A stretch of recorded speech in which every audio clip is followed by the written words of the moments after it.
Era mayo, el partido se debió jugar a las 6 de la tarde o a las 7, por ahí, ¿no? Sí, a media tarde. Era de día, entraba sol. Era el Día de la Virgen, Era el Día de la Virgen, sí, y estábamos viendo el partido y cuando Baraja metió el segundo, me levanté, nos dimos un beso y me fui. ¿Y te fuiste? Ya está. A mí me pasó algo parecido con Pepe Baello. Fíjate, esto sí que lo recordaré porque, evidentemente, para mí ha sido como un padre en muchos sentidos, una persona a la que quiero y aprecio. Y el día que ganó el Valencia la Liga del 2002, él y yo pues nos encontramos. El último partido era en casa contra el Betis, ganó el Valencia 2-0 y ya era campeón. Y entonces hubo un cruce de miradas y nos saltaron lágrimas a los dos. Claro. Y nos dimos un abrazo fueron unas lágrimas muy, ¿cómo te diría yo? No fue un sollozo, fue la felicidad que tenía que salir por algún lado. Que tenía que salir por algún lado, claro. Y ahí me acordaba yo, pues eso, de los viajes que él y yo compartimos, porque ahora viajar con el Valencia no es como viajar antes, ¿eh? O sea, antes los viajes tenían un componente de aventura. Yo se lo he dicho mucho a Alfonso, ¿no? Y hubo pues eran viajes que a veces estabas 2 noches fuera de tu casa. Y bueno, pues eso, a ver, a mí me encanta, eras joven, y a mí me encantaba porque primero descubrías España y no, incluso además a nivel gastronómico te permitías, no que hicieras grandes comidas pantagruélicas, pero bueno, pues eso, ibas a Asturias, jolín, pues el año que Valencia jugó en Oviedo en segunda, yo no, y fui muy sensato, pero se metieron en Carrete, invitó a comer una fabada en un hórreo. Madre mía. Y fueron todos los enviados especiales. Todos al día siguiente estaban descompuestos. Normal. Yo no comí fabada. lo digo de verdad. Y bueno, yo y Paco Grau, que como siempre llegaba tarde, pues no pudo ver. Cuando nos fuimos a comer no había aparecido y dijimos, oye, vámonos porque el partido es a las 5 y aquí hay que hacer el programa. Claro.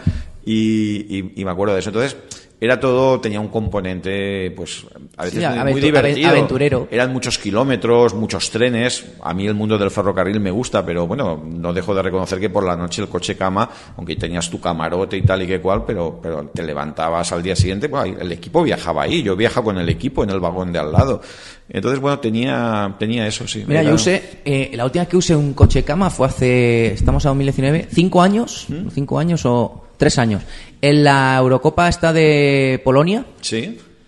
Coche cama para ir de Dansk a, no sé si fue Varsovia. Muy bien. Aquello era insoportable, tío. También es verdad que ya tenemos una edad, todos también. Pero aquello era Polonia, los trenes de aquí eran Wagonslice. Sí, pero la compañía. Que escucha mítica. Que cuando los retiraron de aquí se los llevaron para allí. O sea, sí. no creas que era la modernidad. A mí me fascinaba, era bonito. Y, sí. Bueno, no sé. Oye, ahora que lo has dicho antes, Carrete era un defensa duro, ¿eh? Sí. Metía la pierna, sí. Es que ya no se hacen defensas como Pepe Carrete. Y gente que hable tan claro como Pepe Carrete tampoco. Sí, también.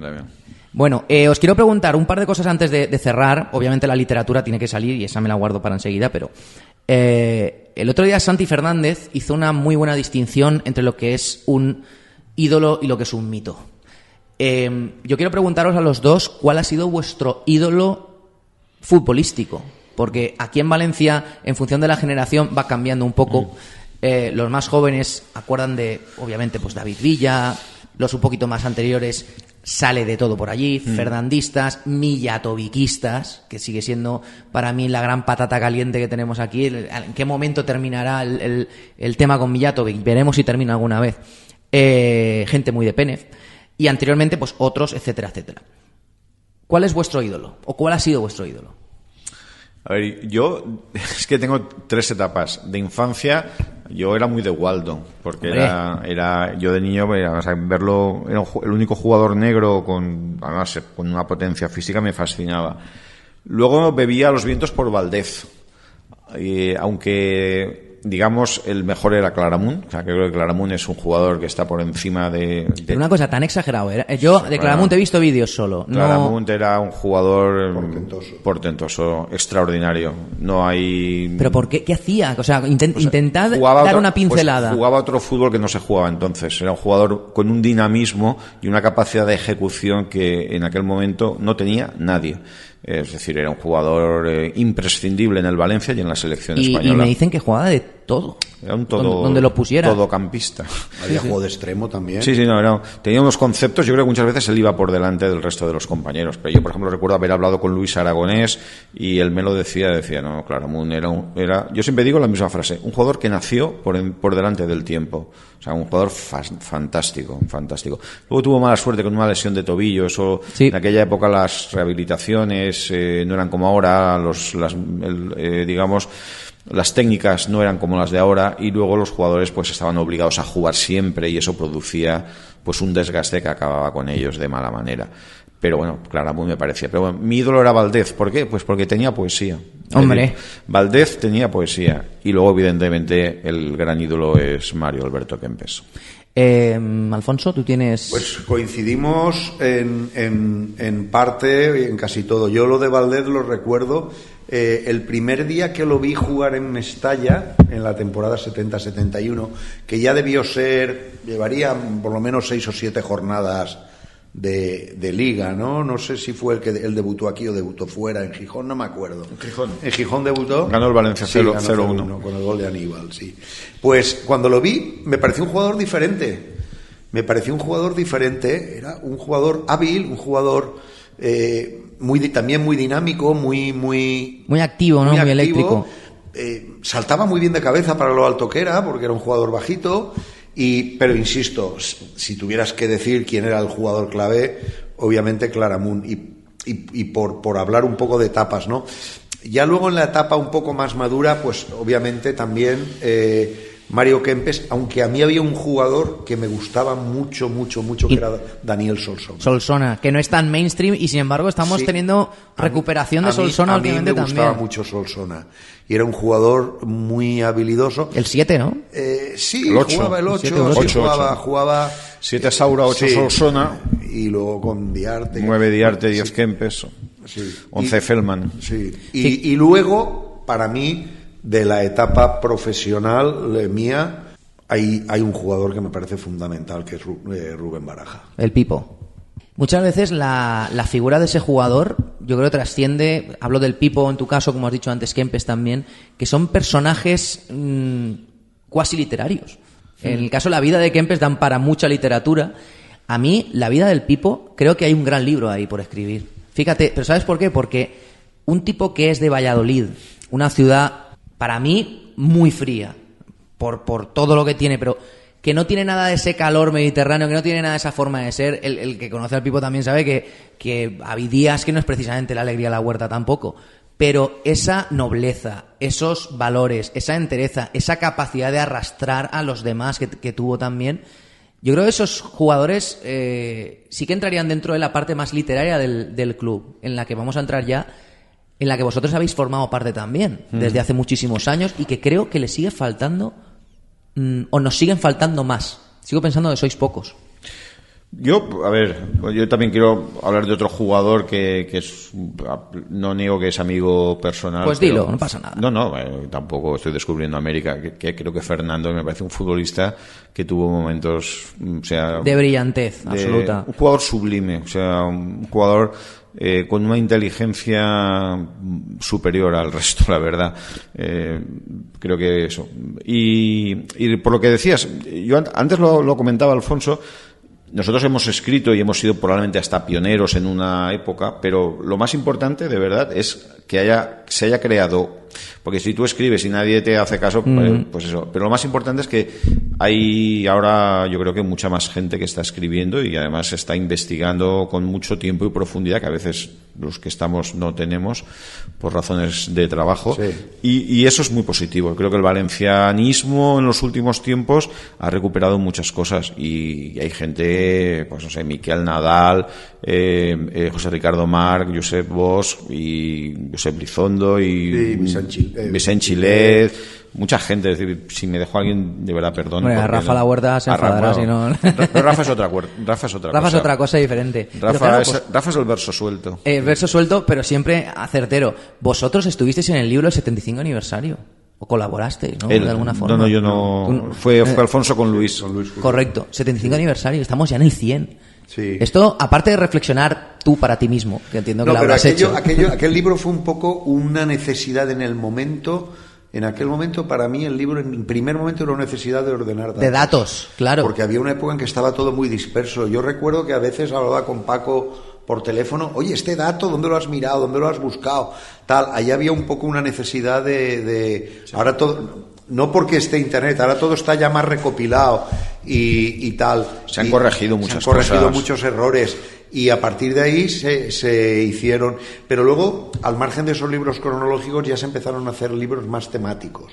Porque, por ejemplo, Paco hizo, no en ese momento, pero no muchos años después, el libro de Mestalla, que Mestalla por sí mismo es un argumento que da para... Es que Mestalla daría para programas como este. Y entonces ahí se hizo... Y luego... algunos otros pequeños trabajos, entre comillas, con una vocación más literaria. Porque hombre, Paco hizo uno sobre el madridismo que a día de hoy sigue teniendo una cierta vigencia recurrente, además. Pero lo primero que hicimos no era tan literario. Yo creo que era un poco más... su intención, que a lo mejor la estoy interpretando yo mal, era decir, vamos a ordenar lo que ha sido el campo de Mestalla, más que hacer literatura. A lo mejor en otros libros ya la hemos podido hacer, pero Mestalla merece... que presentemos Mestalla. La historia del club y sus datos merece que los presentemos. Y luego Paco y yo hemos colaborado en libros de cuentos, hemos colaborado en trabajos de relatos, de relatos y tal, que eso ya es otra parte. Pero es que ahí nos quejamos porque siempre podía haber más. Pero Valencia tiene su literatura, Valencia tiene su literatura. Poco a poco me da la sensación de que en los últimos años una ausencia que a lo mejor hace 20, 30 años sí que la podíamos... Porque los Hernández Perpiñá y compañía eran prácticamente los únicos. Es que había... ¿Sabes por qué ha pasado esto? Tú antes has dicho, es que antes la producción informativa en los 80 no era como ahora. Es decir, ahora hay un aluvión de información a la hora, no al día, sino a la hora. Sí. Entonces, en aquella época la información tenía sus horas y ya estaba, es decir, no existía la variedad ni el aluvión, y eso que en los 80, a partir de lo de la frecuencia modulada, por ejemplo en segunda división, yo contaba que hacíamos los partidos, pero conmigo viajaban 5 o 6 emisoras más diferentes de otras cadenas y tal. Y entonces, ¿qué pasa ahora? Pues que ahora el consumo de fútbol o de información o de literatura es muy superior. Hay blogs, hay 1000 historias. Este programa, otros programas, es decir, existe realmente, la oferta se ha disparado muchísimo. Y eso también arrastra a la literatura. Claro. Y el fútbol visto, porque entonces el fútbol no se veía. El fútbol se veía en el estadio.